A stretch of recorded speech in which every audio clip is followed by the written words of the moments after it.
What's up, guys? Welcome to the Authentic Podcast, episode number 4. And today's going to be an awesome episode. I've got Christian Barnes, local of El Paso, Texas. And Christian comes from about 3 generations of realtors. And Christian's a dear friend of mine. I personally respect him. He's a quality individual of good character and a hard worker. So, guys, let's hear what Christian has to say. Good afternoon, guys. This is Joseph with the Authentic Podcast, and I'm here with Christian Barnes. Welcome. Thank you for having me. Of course, and Christian Barnes comes from 2 generations of realtors, and he's got an extensive experience within the real estate industry. Welcome, Christian. Tell us a little bit about yourself and how you got into the industry. Well, thank you for having me, first of all. I got into real estate. It's kind of like a family generation thing. My grandmother was a realtor. Then she was a realtor about 5 years, and then she got into becoming a nurse.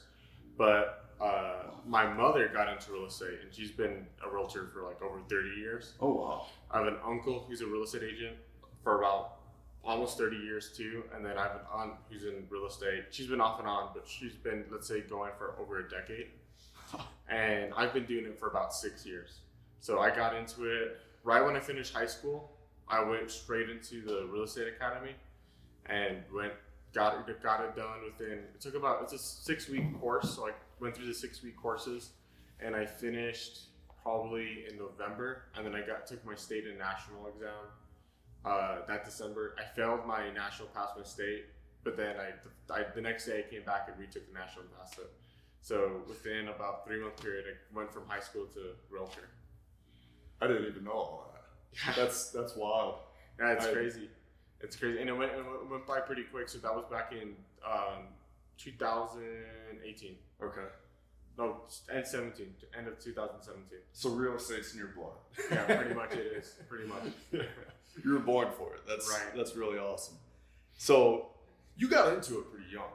Right. Yeah, I did. I got into it really young. I mean, when I was younger, I would even go with my mom to appointments. So technically, even though I didn't have my license, I was working underneath her by going with her to see homes, watching her how she would talk with clients, her have conversations, negotiations.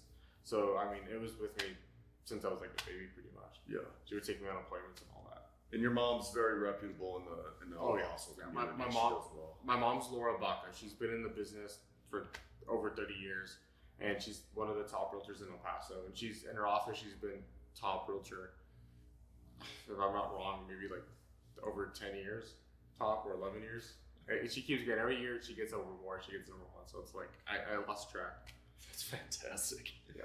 And as far as your brokerage, who are you guys? So the brokerage that I got into, so I was fortunate to get into this brokerage because of my mom, was the real estate powerhouses. It's with Barry Card, she's our broker. Okay. It's a smaller firm, but it's filled with like some top awesome realtors. We have other people in there like Tim Ridge, that I work with. We work together like with New Mexico homes. I don't have a license over there, but sometimes I have a client. It's like, hey, I like this home, it's on the Teresa. It's like, you know what? I have this guy that's awesome. He's in my office branch, and we could work together for you to get you that home over there. And Tim's awesome. He does great. He has a license in New Mexico and in Texas. Oh, perfect. But the brokerage it's a small firm, but it's growing. We're here in El Paso, and then we are in San Antonio, and I think we have one agent in Austin too. Okay. Wow. So here in El Paso, do you guys have specific zip codes you work out of, or is it anywhere? So for my mom and myself, we mainly work in the west side. Okay, zip code. So that'd be 79912, 79932, 7911. And over here, over by the Upper Valley in Doniphan, it would be the 79902 zip code. Okay. However, we work all over El Paso, so we don't discriminate on, we only work in this area. We work whatever. If someone wants to buy a home far outside of Socorro or Horizon, we'll work all the way over there. Fantastic. Now, here on the west side, have you seen a lot of growth since you've been in real estate? Have you? Yeah, it's crazy. So when I first got my license, right off of Artcraft was just warehouses, desert, and then Trans Mountain. You're kidding. Yeah, and now it's Cimarron Grove, West Town. It's all this huge. It's all these supermarket stores, whole brand new subdivisions, and it doesn't even look like. And now it's even past Trans Mountain Drive to across from the outlets. You have that whole new subdivision, 79911 zip code. Yep. Barely came in. I think it barely came in 2019. So all that with huge growth, a lot of new homes, a lot of people coming in, and I think the majority of the growth has to do with Californians moving down here for sure. Yeah. Makes sense. From here and Arizona, I'd say is the two places that they're moving to. But yeah, a lot of growth, definitely. Yeah. So let me ask you, getting into real estate pretty young, what were some of the challenges starting out that you had to overcome to be as successful as you are as a realtor? Right. So the first thing, as everyone knows, anyone who watches this or a realtor, the first thing that you don't make any money the first day. You're not getting paid by the hour. It's all self-employed. So you make what you put out, right? Whatever you put in is what you get out. So the beginning, I had to get leads, get my name established. I did basic things to some social media stuff, but the basic things I did was door knocking. One right now actually that I ordered was get some door hangers. That's actually really, really good. I think door hangers are better than handing out business cards, because when you go to a house on the door hanger, if you put a business card in the door, people could just open it, not see it, it falls on the floor, they walk in, or they're not interested in answer. With the door hanger, it's on the door, and on the door hanger you can write stuff on there, like what you cover, what's your services that you provide, who you work with. So then when a person gets it and then they read it, it's like, oh, he provides all this. You know what? I need to do sell a home. So I've been working with those. So those are the first thing to do is get established. And the best way to get established is okay, I don't know what area to start. I don't know if I should go to Horizon or I should start in my neighborhood. Well, the first place I would do is start in your own neighborhood. You would be surprised at how many people in your own street may be needing to sell their home and need to get a bigger home, or they need to downsize. I got 2 clients from that. It was one client, but he provided me another lead from that same house, and it goes like that. It was a rental that turned into a person that needed to buy. So the person in our neighborhood was renting one of the homes that we have there.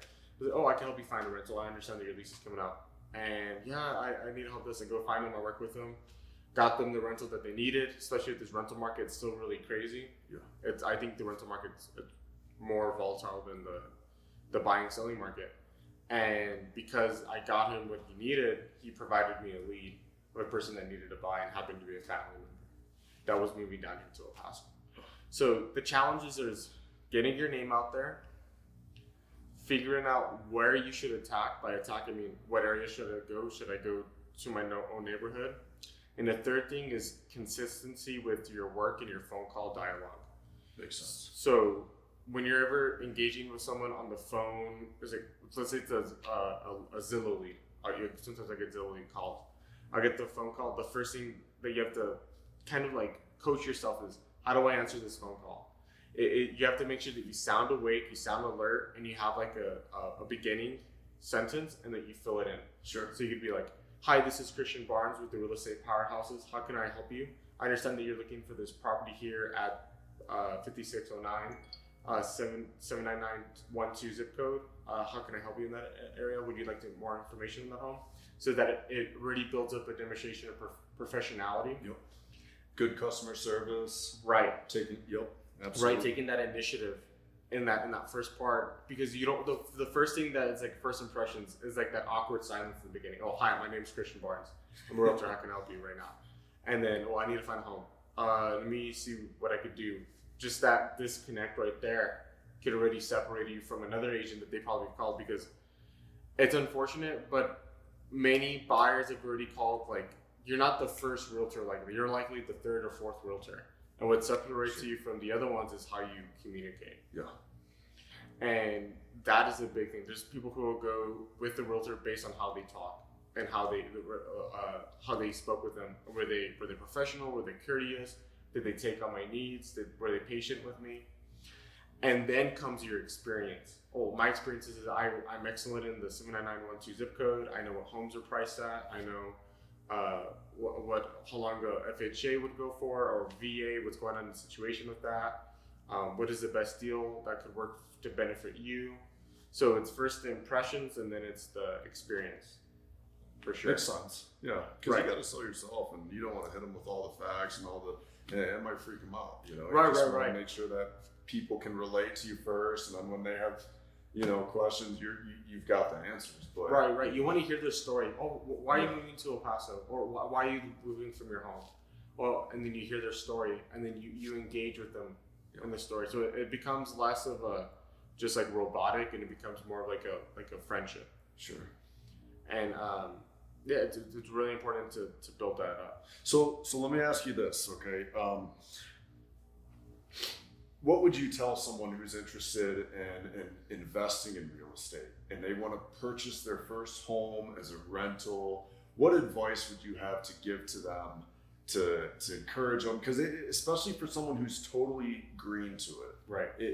Getting into real estate can be kind of scary, right? Definitely. So what do you have to say on that? So when it comes to it depends on the person. So if it's a single person, I would recommend, hey, you know what would be a great real estate investment if you're trying to make long-term, revenue, would be getting like a duplex, live in one, rent out the other, and have that rent helping you pay off that mortgage. Then within 3 or 4 or 5 years, you have enough money to go get your own home. Let's say you have a family now, you have a wife now, you can now move out, get the home, and then now that duplex is making 2 rent, plus it's appreciated as long as you maintain it. And then now you have that building up as an investment. It's a good startup. That's like the first startup I would do is like first single individual is try to get like a multi-unit and then live in one unit so that the other units start generating money for you. Yeah. The other thing too is depending on the location is a very important factor. So let's say you were downtown El Paso, near UTEP or the businesses down there, the hospitals, or even since we're a border city, it'd be good to get like those small unit homes that produce high rent because of people who need to go to college, people who need to go stay over for work, people who need to work in the hospital. It could be out of town doctors, or it could be even officials working in the companies downtown. And you could turn them into 2 forms. You could have it, your standard rent where you maintain the rent on your own if you're able to be a landlord, or you could hire like a rental company to help you out with the property management company. Or you could do Airbnbs too. So you could generate revenue that way. So there's a lot of different. There's a lot of different avenues to make money in real estate. Right, and I say that when you get your first home, people will always think like, okay, when I'm getting this home, I tend to think this is first time home buyers. They have like this mentality. This is my forever home. I don't believe that. Because I know from past clients that this is my forever home. 3 years later, we need a bigger house. Yeah. Right? So that forever home wasn't a forever home. They need a bigger home now. So that first home is really important that with that home, you know what? Hey, let's say you have it paid off. Why not generate some money off of it? If it shows that it's in a good location, that you can make good rent, especially with the rents is right now how high it is. You can make good rent off of it. Then you're getting your next home with additional income. Having that income and having that asset means that your equity is a much higher than it was before. You're accumulating a foundation to protect yourself in the long run. So real estate and the other thing too, the best thing about real estate investments versus like stock is that real estate is the only item that doesn't depreciate. It appreciates in value every year, as long as you maintain it. Like if you're gonna leave a home crummy, then of course it's gonna depreciate. But every year it's an appreciating value. It's not like a car. When you drive it off the lot, it loses $5,000. A house within a year can accumulate $3,000, $4,000. You update it, maintain it, and it keeps generating money. And it's equity that's continuing. The other thing that you could have is any situation that happens, financially in your life, you have something you could fall back on.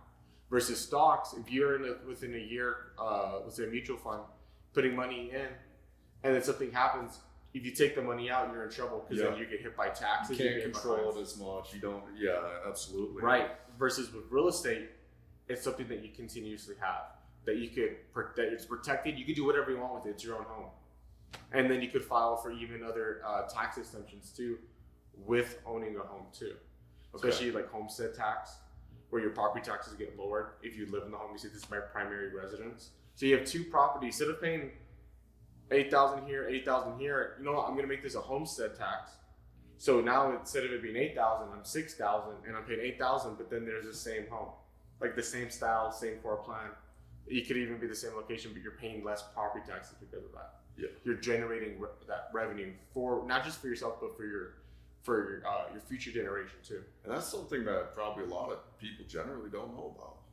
Right. I imagine, right? And that's can work towards your benefit. Right. I feel like, and also it's a lot of people don't know about it, but a lot of people are kind of scared about it. Oh yeah. But it's worth it. It's definitely worth it. Yeah. Yeah. So do you prefer to work with resales, new construction, or do you do it all? Are you pretty? What's your niche, or do you have a niche even? I'll do all of them, but it's whatever my client wants. Yeah. So if he wants a resale, I'll give him a resale. If he wants a new home, I'll get him the new home. And the thing that I like, so there's different things about it. So with the new home, it's a new home. There's no one's ever owned it before. And you're getting it's a new, so it's a brand new structure. You have no issues. Of course, you get inspections, but even then, you're not dealing with the same home that's been built maybe 30 or 40 years. Because it's got to abide to code, right? You know, and it's usually under warranty, so you get some of those additional. Right, you get like the house warranty. The appliances come with the home. They could even get like certain upgrades, like sort of granted you want quartz. You could. The location is new because new homes tend to be built in new subdivisions, and if you want to I don't want something that's real urban. I don't want something that's real rural. I want something that's real urban. You could go for that. The other thing too is that it's by taste too. So a lot of people have they like the old brick style. So that's when it's like, okay, so resale might be better for you. Sure. And that would be like in the 79912 zip code over there by Shadow Mountain or Franklin Hills area. Some homes up there made of brick. But it just depends on whatever the client wants. When it's with a builder, I've had issues with builders and I've had no issues with builders. Just depends on who you're working with. I've had builders that were great, that provided incentives for the buyer, like closing costs, or you know what, we did this upgrade to the house for you just at no cost. So stuff like that, and it makes the buyer feel appreciated. Yeah. And I've also had it the other way, especially since 2020 was a crazy year, and wood prices went up and everything, where they're a month away to close. We had an agreed price of $280, and then right there at $290, it jumps up $10,000 that they come in extra, and then the buyer's frustrated with that. So it has its positives and its negatives. Resale has the same thing. You could have a super smooth transaction go through, or you could have a really stubborn seller or a very stubborn buyer. So it fluctuates either way. So it's not that the newer home is less than the resale, or the resale is greater than the newer home. It's just that it depends on what circumstances are playing in. Sure. And how everyone fits their part. If everyone does their part, the realtors, the inspectors, the builders, everything goes well. Yep. That's how I would sum up a resale. And you have a fiduciary responsibility as a realtor to make sure that you tend to your client and you get them the product that they are seeking. And so that's really good, because I'm sure there's some realtors out there where it's totally all about the money and they don't care about their clients. But it's good to hear that you're talking about really paying attention to what it is your client wants, and how can you provide that product to them to make sure they because it's a service. It's a service career. I'm here to provide you a service. I'm here to help you with areas that you may not understand or you may not catch. There's people who could get into contracts. Well, I didn't know about this. Well, I'm here to help provide that for you. Hey, I'm going to help you get this. I'm going to help you work out. If some situation happens, something happens with the roof. All right, I'm going to call this. We're going to figure this out. We're going to, adjust the price and do this. Boom, we got that taken care of. No worries. We just got to get these signatures done, and we're going to move forward. And the thing with commission too is of course we can't live off being working for free. Yep. But if a deal is necessitating on one small price number, and either side's not budgeting, either side is not coming to an agreement. Sure. It's okay to do like a sacrifice in your own part, a small sacrifice. Like if it was a 3% commission, and the difference was of 0.5%. Okay, do it for the 2.5. So you'll do what you can to make sure that the deal Closes, continues. right, because it's better to have something than nothing. Yeah. And also for the client too, because the other thing too is that if you don't go through that situation, okay, I'm not gonna give up on my commission, and if you're fine, you're obligated to have the way it is because that's a mean of your career. However, that person gets out of that, the buyer is gonna have to find a new home again. So he has the process of trying to find a new home. You don't know if interest rates have gone up. Yeah. You don't know if he's locked out. You don't know what if he needs to get a home now and his lease is up. You're starting from scratch. You could put your clients at risk. Yeah. And you have to keep their best interest in the situations. Wow. And do you typically work with buyers, or do you work with listing agents, or both? So I typically work with buyers. My mother, Laura, she works with both, but she's listing. Like, she gets listings like crazy, and she's an expert in that. She'll do CMAs. She knows everything when it comes to helping someone price their home at the best market value. She'll do a whole thing for them. Like, she'll provide them CMA. She'll bring listing papers. Like, okay, these are the comparable homes in your area. This is what this sold for per square footage. This is what a home in the market stayed on the market, and it's on the market still, and it hasn't sold, and it's at this price range. So we shouldn't go for that price range because that's showing you right there that it's priced too high. And if we price at that same level, we're going to be on the market too. But hey, look at these other two homes. They were priced under, however, they had competing offers and they went above. So this is where I think we should be priced at. So stuff like that. And then mine is, I work with buyers. I typically get leads in, and I tend, majority of my buyers are out of town. Majority of them are out of town. And they tend to be Californians, for sure. Okay. Makes sense. Yeah, it's kind of makes sense. Little California exodus going on, right? Where a lot of people from California are migrating out just because. Right. Oh, yeah. Price of real estate. Like this home. This home is beautiful. This home's amazing. Yeah.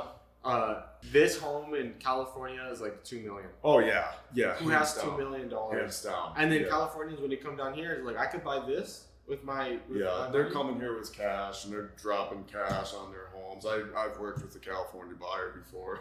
Right. He was a cash buyer, and he sold his house and he came out here. He's living like a king now. Right. So they're happy that they're able to get more with their money. Of course. Yeah. Recently, in the last 3 years, El Paso has gotten more expensive to live in. Home prices have gone up like 70, 60% up. But it's still not even touching other cities. Oh yeah, it's not comparing to like. Yeah. We're not there yet. We have a long way to get. Right. Yeah, definitely. And then even then, there's not discouragement because you can still find a home. Yeah. It just depends where you're looking at and location wise too. Sure. Yeah.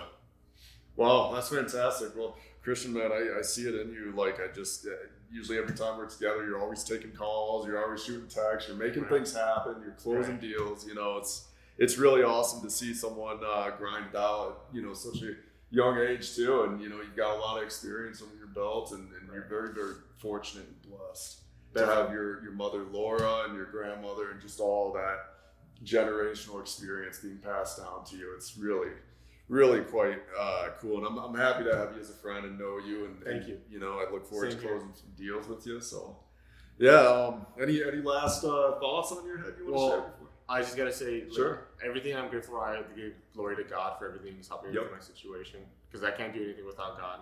And I'm grateful for, of course, my mom and everyone else who's helped me and trained me, and people who've helped me in areas that I really needed help with, especially with work. That's fantastic. And of course, I'm excited to work with you, Joseph, to work on these contracts, get people approved, and get their home that they need. Yeah, absolutely. Let me just ask you real quick before we close. Would you say that your faith has been a significant part of your ability to perform and make things happen? Yes, it's a major thing, because whether I've had hard times whether I've had really hard times and I have to put output, or I just feel tired and exhausted, I have to keep my faith that God will provide, and then keep moving forward and just do my best. If I do everything ethically and I do it for the glory of God, things will turn out well. Yeah. Right? Like, my work is never in vain. So constantly reminding myself from that helps me out. And what a story, it's incredible. I see the character in you. I see the spiritual, growth that you have and whatnot. And it's just, you could be out there, wasting your youth, partying, drinking, doing drugs, chasing women. You could be doing all that stuff. Right. And you choose not to. You're pretty solid at church. I've seen you do that. You've got an awesome podcast. Yes, I do. What is Truth, right? Yeah, What is Truth? That's my podcast. What is Truth podcast. So check that out. Yes, I have a YouTube channel, and my Instagram is also What is Truth too. Yeah, it's the same name. And great messages. I listen to them from time to time, and I get a lot from what's being said and shared on your podcast. So personally, I just want to thank you for that, because it's benefited me. Awesome. It's benefited me. So, well, cool. I appreciate you being on the show, and guys, Christian Barnes here with Real Estate Powerhouses. We have Christian Barnes, phenomenal individual. If you're in the market for a house, reach out to him. Yes. And my name's Joseph. I'm with Tropicon Homes. And guys, this is a home in Green Acres. So if you like what you see, you can contact either one of us, and we'd be happy to show you around. We'll help you out. We'll help you out in any way we can. Yep, absolutely. So guys, I hope you got a lot out of this, and that's it. So thanks a lot, Christian. Thank you, Joseph. Appreciate you. Have a good one. Whew, what a great episode that was. Ladies and gentlemen, that was Christian Barnes, good friend of mine, extremely intelligent individual. He had so many good things to say. I hope you guys got just as much out of it as I got from it. And I just encourage you all to stay tuned. Make sure that you subscribe to the channel. And we're going to have a lot more people coming on this show. A lot of good things to come. So thank you all for listening. Again, this is Joseph with the Authentic Podcast. Have a great day, guys. Take care.